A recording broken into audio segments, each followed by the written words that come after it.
यहाँ पर जी आपको एक ग्रुप दे रखा है जिस ग्रुप में आपके जो एलिमेंट्स हैं 2x2 नॉन सिंगुलर मैट्रिसेस होंगे। नॉन सिंगुलर इसका मीनिंग है कि आपका जो मैट्रिक्स है उसका डिटर्मिनेंट क्या होगा,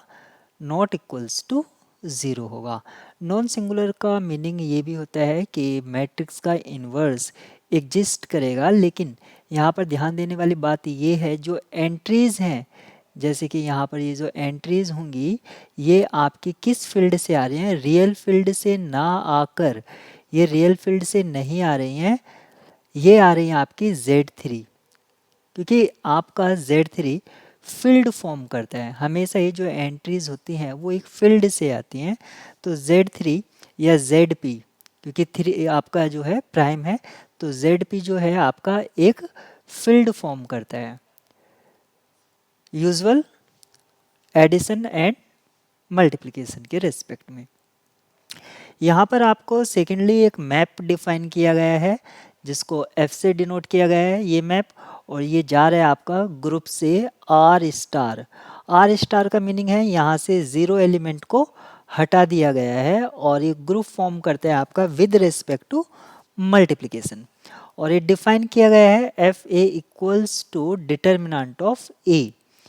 आपसे पूछा गया है कि इस मैप का कर्नल की कार्डिनलिटी या ऑर्डर क्या होगा। कार्डिनलिटी अक्सर हम रियल एनालिसिस में स्टडी करते हैं, और कार्डिनलिटी भी वही बताता है, यानी कि नंबर ऑफ एलिमेंट्स या साइज ऑफ द सेट। और ग्रुप में ऑर्डर का मीनिंग है नंबर ऑफ एलिमेंट्स, तो कहीं ना कहीं कार्डिनलिटी या नंबर ऑफ एलिमेंट्स या ऑर्डर एक तरह से यहाँ पर रिलेवेंट है, कोई प्रॉब्लम नहीं है, कंफ्यूजन नहीं है। तो कर्नल हम ये भी जानते हैं एक नोट पॉइंट कि जो कर्नल होता है ये आप एज ए नोट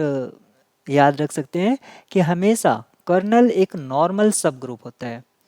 कर्नल जो होता है नॉर्मल सब ग्रुप होता है, और यहाँ पर आप देखेंगे कि जो ग्रुप है जी, ये ग्रुप आपका कौन सा है, जनरली इसमें जो दे रखा है जी एल, इसका क्योंकि साइज 2 है और फील्ड क्या है आपका Z3, तो GL2Z3 आपका यहाँ पर ग्रुप है, और इसको हम जनरल लीनियर ग्रुप कह सकते हैं ओवर Z3। और इसका जो नॉर्मल, क्योंकि हमें कर्नल का साइज निकालना है, यानी कि इसका जो नॉर्मल सब ग्रुप होता है वो क्या होता है, नॉर्मल सब ग्रुप होता है SL2Z3, सेम फील्ड के रेस्पेक्ट में हम लेंगे। तो यानी कि अगर हम कर्नल F की कार्डिनलिटी की बात करें या हम बात करें SL2Z3 के साइज की, यानी कि इसका ऑर्डर कितना होगा, तो हमारी दोनों ही बात सेम है। तो हम SL2Z3 का साइज देख लेते हैं, या ऑर्डर इसका कितना होगा, इसका ऑर्डर होगा, क्योंकि 3 एलिमेंट्स हैं इन जनरल केस में अगर ये SL टाइप का है तब उस केस में इसका जो ऑर्डर होता है क्या होता है, Q की पावर n माइनस Q की पावर 0, यानी कि 1 आप इसको डायरेक्ट लिख सकते हैं Q की पावर n माइनस Q की power 1 and so on up to Q की पावर n माइनस Q की power n minus 1 divided by Q minus 1। ये इस तरह से आपका चलता है,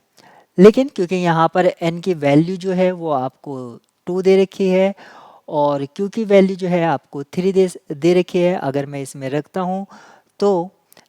SL2Z3 इसका ऑर्डर आपको क्या मिलेगा, यानी कि 3 square minus 1, 3 square minus 3 upon 3 minus 1। ये इवेल्युएट करेंगे तो 9 माइनस 1 इंटू 6 अपॉन 2, यहाँ से आपको 8 इंटू 3 यानी कि 24 मिलता है। तो जो कर्नल की यहाँ पर ऑर्डर पूछा गया था 24, ऑप्शन बी यहाँ पर राइट होगा।